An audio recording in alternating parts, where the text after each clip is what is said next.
Morning students. In current electricity अब तक हमने कुछ डिवाइसेस डिस्कस किए थे लास्ट लेक्चर, है ना, जैसे विस्टोन्स ब्रिज, उसके बाद metre bridge, Kelvin's method. These devices are used to measure the resistance value, okay, जैसे अननोन रेजिस्टेंस या फिर केल्विन्स मेथड में रेजिस्टेंस ऑफ गैल्वेनोमीटर, ओके। और एक डिवाइस हमें आज के लेक्चर में डिस्कस करना है, that is known as potentiometer. अब by using potentiometer we can measure not only resistance but also EMF of the cell. We can compare EMF of two cells and also internal resistance of the cell. तो बहुत ही important article है और इसके कुछ uses भी हमें next lecture discuss करने हैं, ठीक है। अब पोटेंशियोमीटर होता क्या है? Potentiometer is nothing but which measures potential difference, okay. जैसे वोल्ट मीटर काम करता है to measure potential difference across the components.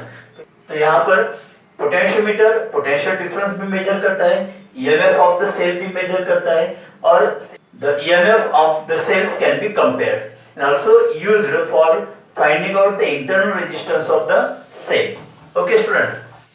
अब पोटेंशियोमीटर क्या होता है? देखिए, पोटेंशियोमीटर जैसे यहाँ पर principal of potentiometer, the potential difference between any two points of the wire is directly proportional to the length of wire between these points, okay। मतलब suppose wire of the length L है, consider wire AB, that is uniform wire, okay, conducting wire. The length of the wire is suppose L and resistance of wire is R। एक यहाँ पर cell connect किया है जिसका EMF कितना है E, then plug key, okay, और wire is connected across this cell combination. Now when we close the plug key, current flows from positive end towards the negative end, so through this wire AB let current I flows from A towards the B, ठीक है। अब यहाँ पर देखिए, resistance per unit length denoted by sigma, this is equal to R by L, है ना, resistance per unit length, और ये वैल्यू कांस्टेंट होती है। देयरफॉर रेजिस्टेंस के लिए फॉर्मूला क्या होता है? सिग्मा इनटू L, है ना। सिग्मा इज कांस्टेंट, लेंथ और रेजिस्टेंस डायरेक्टली प्रोपोर्शनल, है ना। लेंथ ऑफ द वायर अगर इंक्रीज होती है, ओके, तो रेजिस्टेंस भी इंक्रीज होगा। लेंथ ऑफ वायर अगर डिक्रीज होती है तो रेजिस्टेंस भी डिक्रीज होगा। So R directly proportional to L। Let across the wire AB potential होगा VAB, potential across the wire AB VAB is equal to I into R। This is general formula, ohms law, है ना। Potential difference is equal to IR। No, I is equal to, therefore I is equal to VAB divided by R, or it can be written as VAB divided by, अब R in terms of sigma क्या लिख सकते हैं हम? Sigma into L। let this is equation number 1। तो यहाँ पे equation current के लिए होता है। so current passing through the wire AB, I is equal to VAB divided by sigma into L। what is VAB? that is potential difference between A and B point, or sigma resistance per unit length, that is constant, and L is the length of the wire AB, okay student। now यहाँ पर क्या होता है? जैसे current pass होगा from positive to negative terminal of the cell through the wire AB, okay, तो from A to B potential drop होता है। There is uniform dropping of potential, तो यूनिफॉर्म पोटेंशियल ड्रॉप होता है फ्रॉम A टू B। अब potential drop होता है मतलब क्या होता है कि वहां पर electrical energy is used to overcome the resistance of wire, okay, इसलिए यहां पर यूनिफॉर्म पोटेंशियल ड्रॉप होता है। Now consider point P, suppose यहां पर हम पॉइंट P कंसीडर करते हैं, okay. Let length AP is equal to L, length between the point A and P is L, okay. अब A और P के बीच भी पोटेंशियल ड्रॉप होगा या पोटेंशियल डिफरेंस होगा, let that is VAP, okay, VAP। No, therefore VAP is equal to current I into resistance suppose R1, Let R1 be the length of wire AP. Okay. अब from this equation we directly write here for the expression of resistance R1. So R1 is equal to क्या होगा, sigma into L, है ना। देखिए capital R मतलब resistance of total wire AB। अब wire की length कम हो गई AP, तो उसका रेजिस्टेंस भी कम होगा, और रेजिस्टेंस का ये जनरल फॉर्मूला हमने यहाँ पर यूज किया है। Let resistance of wire AP is R1 is equal to sigma into its length that is small l। Okay, I के लिए इक्वेशन 1 से हम ये लिख सकते हैं VAP divided by sigma into L into R1 का formula sigma into small l, तो यहाँ पर sigma sigma get cancel, so this is equal to VAB divided by capital L into small l। ये इक्वेशन आता है, मतलब इतना potential difference होगा between the point A and P। अब इस इक्वेशन में देखिए VAB मतलब potential difference between A and P, वो तो कांस्टेंट रहने वाला है। ओके, कैपिटल L मतलब लेंथ ऑफ द वायर, वो भी कांस्टेंट है। जैसे लेंथ इंक्रीज या डिक्रीज होगी वैसे पोटेंशियल डिफरेंस भी इंक्रीज या डिक्रीज होगा। तो यहाँ पर अगर ये कांस्टेंट लेते हैं हम, तो therefore VAP directly proportional to L। Okay, अब देखिए P पॉइंट अगर यहाँ पर लेते हैं हम, ओके, तो लेंथ इंक्रीज होगी, इसका मतलब पोटेंशियल डिफरेंस भी इंक्रीज होगा। अगर लेंथ कम कर देते हैं, यहाँ पर P पॉइंट लेते हैं, तो लेंथ कम हो जाएगी, तो between this two point potential difference भी कम हो जाएगा। So this is the principle of potentiometer. Okay, so ये पोटेंशियोमीटर डिवाइस का प्रिंसिपल है। देखिए फिर से, the potential difference between any two points of the wire, okay, जैसे A और P के बीच potential difference is directly proportional to the length of the wire between these points। A और P के बीच डिस्टेंस कितना है L, so VAP मतलब potential difference between A and P point directly proportional to the length between A and P point। Okay students, so this is the basic principle of potentiometer। now अब यहाँ पर देखिए VAP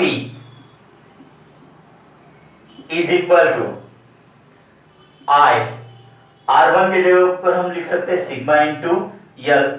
okay, so VAP अगर L इधर लाते हैं divide by L is equal to I into sigma. Okay, so this is known as potential gradient. This is known as potential gradient. Okay, देखिए what is potential gradient, जैसे हम point A से B के तरफ move करते हैं तो potential drop होता है। Okay, and that potential drop is directly proportional to length. तो यहां पर ये पॉइंट क्लियर हुआ है। अगर हम potential difference per unit length लेते हैं तो that is known as potential gradient. देखिए VAP divide by L is equal to क्या आता है I into sigma, right. So this is known as potential gradient. तो पोटेंशियल ग्रेडियंट, इसके लिए जनरल फॉर्मूला क्या होगा, देखिए potential gradient is equal to V divided by L। अब ये जनरल फॉर्मूला है, पोटेंशियल डिवाइड बाय लेंथ। देखिए यहां पर अब इस इक्वेशन में देखिए VAP is equal to VAB divide by L into small l। Okay, तो यहां से हम ये इक्वेशन ऑब्टेन कर सकते हैं ना, VAP और ये स्मॉल l इधर लाते हैं, स्मॉल l डिवाइडेड बाय हो जाएगा is equal to VAB divided by capital L। मतलब potential difference between A and P divided by its length small l is equal to potential difference between A and P divided by total length capital L। तो ये ratio constant होता है, this is constant, तो ये constant होता है। इसका मतलब पोटेंशियल ग्रेडियंट भी कांस्टेंट रहेगा VAP डिवाइड बाय L। तो पोटेंशियल ग्रेडियंट कांस्टेंट रहता है बिकॉज यूनिफॉर्म पोटेंशियल ड्रॉप होता है फ्रॉम A टू B। इसका मीनिंग और एक बार क्लियर करते हैं। देखिए जैसे करंट फ्लो होगी from A to B, wire तो यूनिफॉर्म है, कंडक्टिंग वायर, ओके, तो उसका रेजिस्टेंस कितना होगा R होगा, राइट। अब जैसे करंट पास होगी फ्रॉम A टुवर्ड्स B, तो यहाँ पर वायर का रेजिस्टेंस उसको अपोज करेगा, राइट। तो वहां पर इलेक्ट्रिकल एनर्जी मतलब पोटेंशियल यूज होता है to overcome the resistance of wire in order to flow the current through this wire। तो यहाँ पर पोटेंशियल जो डिफरेंस होगा, पोटेंशियल जो ड्रॉप होगा, that is uniform per unit length and therefore potential drop per unit length is known as potential gradient. ये concept है यहाँ पर। देखिए अब Pg मतलब potential gradient is equal to, यहाँ पर जनरल फॉर्मूला लिखेंगे हम, total potential upon total length, okay, is equal to, अब is equal to I into sigma, right. अब देखिए, let this is EMF of the cell, okay, that is total potential drop, okay, this is, let capital E is the EMF of the cell. अब यहाँ पर एक internal resistance भी होता है cell का, है ना, sometime it is given, sometime it is not given, तो हम यहाँ पर कंसीडर करते हैं for general formula potential gradient के लिए। Let E be the EMF of the cell, small r is the internal resistance of the cell, okay, and R is the resistance of this wire। तब current का formula क्या होगा in terms of EMF, E divided by capital R plus small r, है ना, capital R मतलब resistance of this wire AB, okay, small r internal resistance of the cell into, अब sigma, sigma मतलब क्या होता है capital R by L, okay students. तो potential gradient के लिए ये जनरल फॉर्मूले यहाँ पर होते हैं, तो इससे रिलेटेड एमसीक्यूज और न्यूमेरिकल्स ज्यादातर पूछे जाते हैं पोटेंशियल ग्रेडियंट से रिलेटेड। तो यहाँ पर पोटेंशियोमीटर मतलब क्या होता है, potential difference between any two point is directly proportional to the length between these two points, okay student. तो ये बेसिक यहाँ पर प्रिंसिपल है पोटेंशियोमीटर का। पोटेंशियोमीटर जो डिवाइस होता है उसका सिंबॉलिक सर्किट डायग्राम यहाँ पर दिखाया गया है। सो this is the symbol of potentiometer, okay. तो ये सिंबल और ये सर्किट डायग्राम मतलब पोटेंशियोमीटर होते हैं। अब देखिए वायर AB जो होती है यहाँ पर AB wire, it is several meter long. जैसे मीटर ब्रिज में लेंथ AC वायर कितना होता है 1 मीटर, दैट इज 100 सेंटीमीटर, लेकिन यहाँ पर वायर AB 1 मीटर से ज्यादा होती है, 4 मीटर या फिर 5 मीटर अप टू 8 और 10 मीटर तक हो सकती है, ओके, सेवरल मीटर लॉन्ग होती है। अब सेवरल मीटर लॉन्ग मतलब अगर हम 4 मीटर लॉन्ग लेते हैं तो स्ट्रेट वायर तो बहुत ज्यादा जगह उसको लग जाएगी, है ना, और टेबल का सरफेस भी बहुत लंबा चाहिए फिर, इसलिए क्या करते हैं that wire AB let it is 4 meter in length, okay, तो 1 मीटर स्ट्रेट वायर कर देते, बाद में उसको बेंड करके ये दूसरा मीटर, तीसरा मीटर और ये 4th मीटर, ओके। इस तरह से जगह बचाने के लिए क्या करते हैं, उस वायर को हम ऐसे फोल्ड कर देते हैं। तो this wire AB is stretched, मतलब uniform conducting wire AB several meter long is stretched on a wooden board. Now A और B टर्मिनल के बीच क्या कनेक्ट करते हैं, there is cell जिसका EMF बहुत ज्यादा होता है about 4 to 6 वोल्ट, ओके। जैसे यहाँ पर हमें पता है एक सेल का EMF कितना होता है about 1.5 वोल्ट या ज्यादातर 2 वोल्ट, 1.8 या 2 वोल्ट तक। तो यहाँ पर 3 सेल्स कनेक्टेड है वन आफ्टर अनदर, तो इसका टोटल पोटेंशियल कितना होगा, अगर एक सेल का पोटेंशियल हम 1.5 कंसीडर करते हैं तो दैट इज 4.5 वोल्ट। तो इस तरह से जो main source, this is also known as source of energy, electrical energy, okay, इस सेल का EMF बहुत ज्यादा होता है about 4 to 6 volt. Now there is one plug key K and one rheostat is also connected between wire between the points A and B। अब rheostat का meaning last lecture हमने clear किया था। What is rheostat? It is variable resistance, जिसका resistance हम change कर सकते हैं, है ना। तो इसका रेजिस्टेंस जैसे हम चेंज करेंगे वैसे the current flowing through the circuit can be controlled. So rheostat का मेन एम क्या होता है, फंक्शन क्या होता है rheostat का, to control the current flowing through the circuit, right student? So this is the symbolic electric diagram of potentiometer. Several meter long wire AB is folded and stretched on wooden board, then cell, plug key and rheostat is connected between point A and B, okay, and all this arrangement is fixed on wooden board, right student? अब ये basic यहाँ पर symbolic diagram है potentiometer का। वैसे potentiometer device okay it is used for various purposes. जैसे कुछ uses हम यहाँ पर डिस्कस करने वाले हैं। जैसे potentiometer is used to find out the EMF of the cell. Okay अगर एक सेल है हमारे पास उसका ईएमएफ फाइंड आउट हम कर सकते हैं बाय यूजिंग पोटेंशियोमीटर। दूसरा यूज क्या हो सकता है, comparison of EMF of two cells, है ना।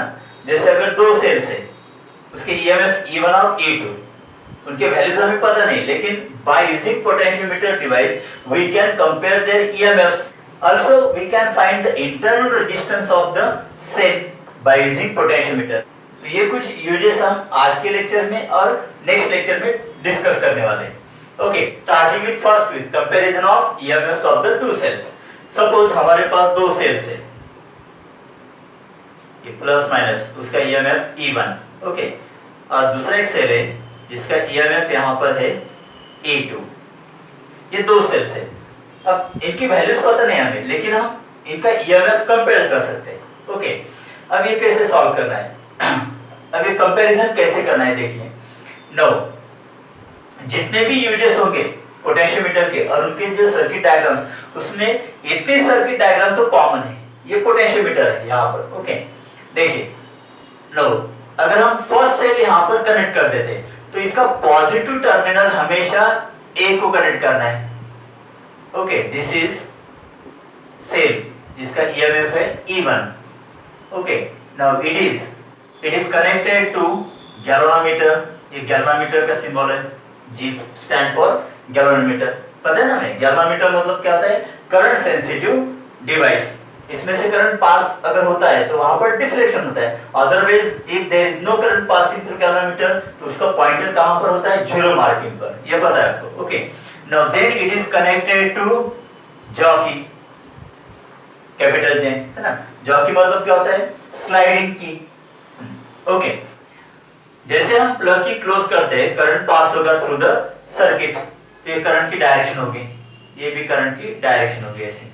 ओके नाउ अब यहाँ पर पोटेंशियोमीटर सर्किट कंप्लीट हो गई, लेकिन सेल जिसका ईएमएफ E1 है उसकी सर्किट यहाँ पर कंप्लीट नहीं हुई। ओके अब ऐसे कंडीशन में क्या करना है कि ये जॉकी हमें स्लाइड करनी है over the wire AB। Okay suppose jockey हम यहाँ पर वायर पर स्लाइड करते हैं from A to B। Let at this point, suppose this point is D point, okay, ये point D point है, मतलब null point, null point। अब null point मतलब क्या होता है, zero deflection shown by the galvanometer। इसका मीनिंग अगर हम स्लाइड करते हैं jockey along the wire AB and find the point D where galvanometer shows zero deflection, so D point क्या हो गया यहाँ पर, null point हो गया। ठीक है, अब जीरो नल पॉइंट मतलब जीरो डिफ्लेक्शन। इसका मतलब क्या होता है कि गैल्वेनोमीटर में से करंट पास नहीं होगा। क्यों नहीं होगा, बिकॉज डी पॉइंट का पोटेंशियल और दूसरा कौन सा पोटेंशियल सेम होगा, the potential at the negative terminal of the cell. इन देखिए डी पॉइंट और negative terminal of the cell, ये दोनों का पोटेंशियल सेम हो जाता है, इक्वी पोटेंशियल। हमें पता है अगर दो पॉइंट का पोटेंशियल सेम हो जाता है, इक्वी पोटेंशियल कंडीशन, तो वहां पर करंट फ्लो होगा क्या, नहीं। इसलिए गैल्वेनोमीटर में से करंट पास नहीं होता है। देखिए अब इसका और एक मीनिंग देखिए, जैसे यहां से करंट पास होगा for this is the circuit diagram of cell E1। Okay तो यहां से करंट फ्लो होगा, let current is I। now wire AB is uniform conducting wire और उसको रेजिस्टेंस होगा रेजिस्टेंस कितना होगा इसका, कैपिटल R, और total length of wire is capital L। तो इसका रेशियो मतलब क्या होता है, sigma, resistance per unit length जो कांस्टेंट होता है। ओके अब देखिए जैसे करंट पास होगा थ्रू द वायर AB, तो वायर AB का रेजिस्टेंस फ्लो ऑफ करंट को अपोज करता है, राइट। तो यहां पर क्या होगा, electrical energy is used to overcome the resistance of wire. Okay अब यहां से जितना करंट यहां पर निकलता है, let I current flows from the cell E1 with drop, potential यहां पर ड्रॉप हो जाता है। Up to the point D, और फिर डी पॉइंट और negative terminal of the cell इन दोनों का पोटेंशियल सेम हो जाता है। ओके स्टूडेंट, इसको और इजी मेथड से हम समझ लेते हैं। सपोज यहाँ पर E1 की वैल्यू है यहाँ पर 1.5 वोल्ट, कितना है 1.5 वोल्ट। ओके, इसका मतलब हायर पॉजिटिव लाइन मतलब क्या होता है, हायर पोटेंशियल। अब हायर पोटेंशियल पर पोटेंशियल है यहाँ पर 2 वोल्ट और ये लोअर पोटेंशियल। ओके, अब लोअर पोटेंशियल पर वैल्यू है 0.5 वोल्ट, तो दोनों का डिफरेंस क्या होगा, higher potential minus lower potential, तो 2 माइनस 0.5 मतलब कितना होगा 1.5। यहां तक क्लियर है?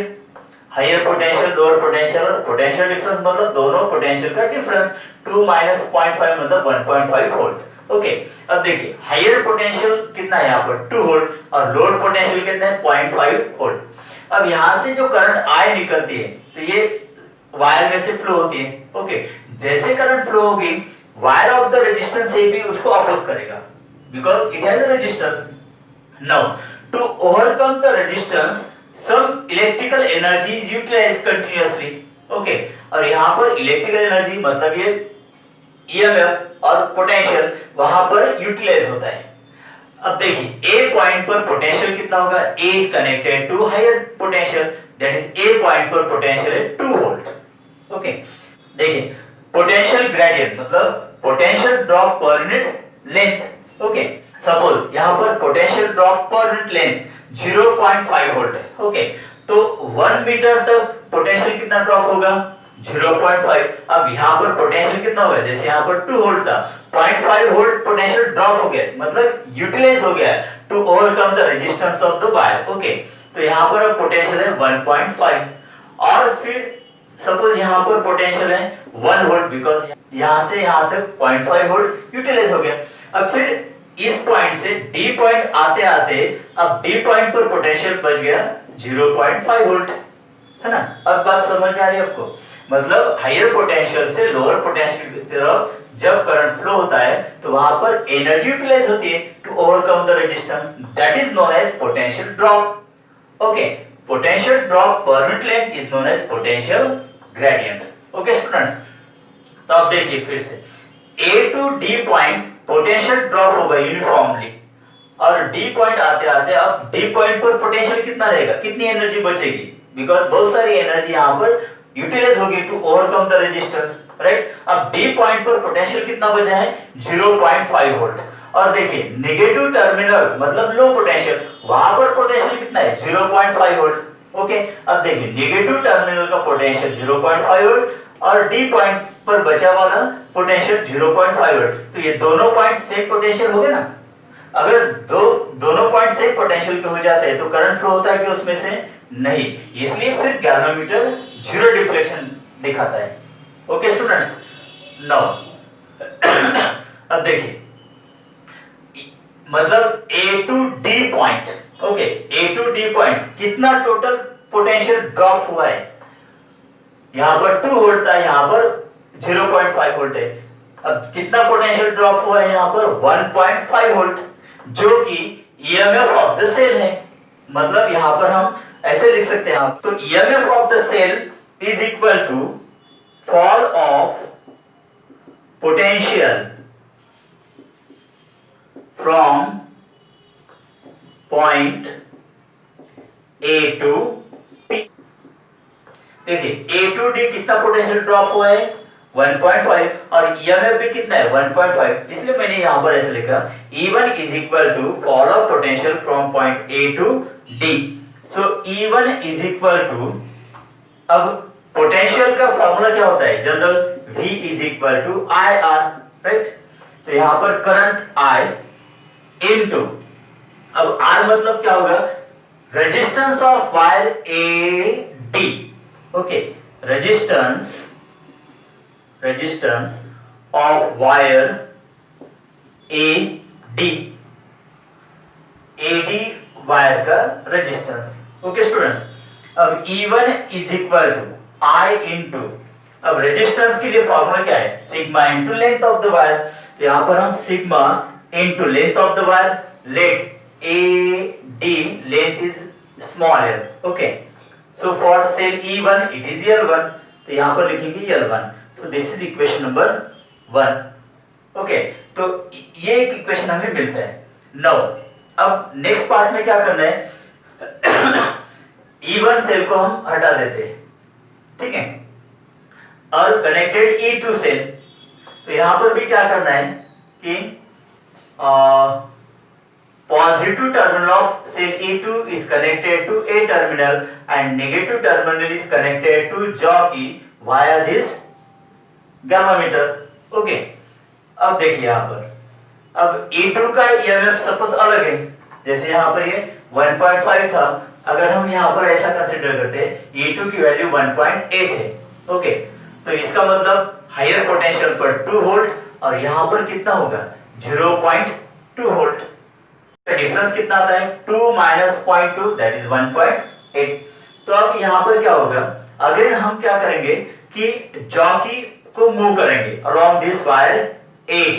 Okay, and find the point, suppose यहां पर D1 पॉइंट होगा. ओके, तो D1 पॉइंट यहां पर मतलब सेल E2 के लिए यहां पर हमें नल पॉइंट मिलता है. So move jockey along the wire AB and find point D1 where galvanometer shows zero deflection. Okay, अब इसका मीनिंग आपको क्लियर हो गया ना. यहां पर पोटेंशियल कितना है 2 है और यहां पर कितना है 0.2.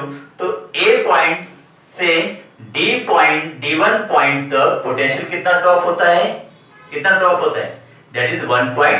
A पॉइंट पर कितना है 2 वोल्ट और D1 पॉइंट आते आते अब यहां पर कितना रहेगा 0.2 वोल्ट. मतलब D1 पॉइंट और negative terminal of cell E2 दोनों का पोटेंशियल सेम हो जाए, इसलिए गामामीटर शोज जीरो डिफ्लेक्शन. तो फिर से वही E2 का मतलब क्या होता है A to D1 तक fall of potential. Okay student, तो यहां पर लिखेंगे हम E2 is equal to fall of potential